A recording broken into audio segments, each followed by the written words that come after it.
80 to 90% of the young men I talk to as I go around speaking at youth events and stuff, I'll ask them things like, well, what's your relationship with your dad like?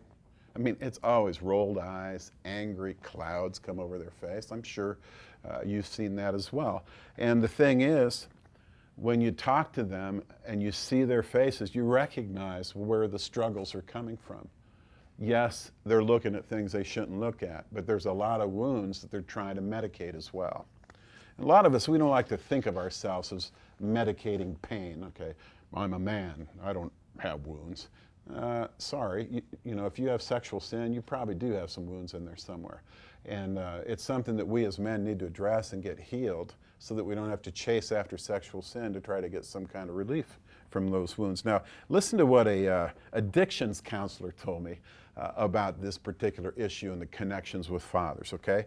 This guy's name is Patrick Middleton. I just love the guy. I've talked to him many times. And he said this: I deal with a lot of adult men, and it never fails that the men with the deeper sexual issues also have uninvolved or missing fathers.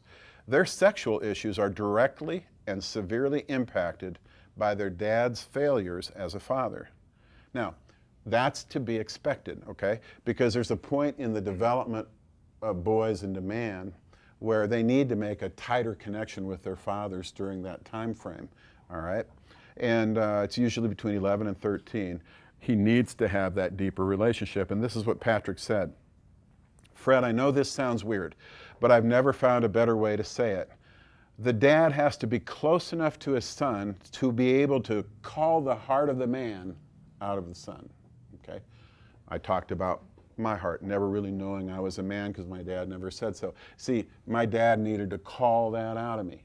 And what Patrick's saying, that has to happen for all of us. If this does not happen, listen, this is so obvious. The next window of opportunity for a young man to try to feel like a man is what?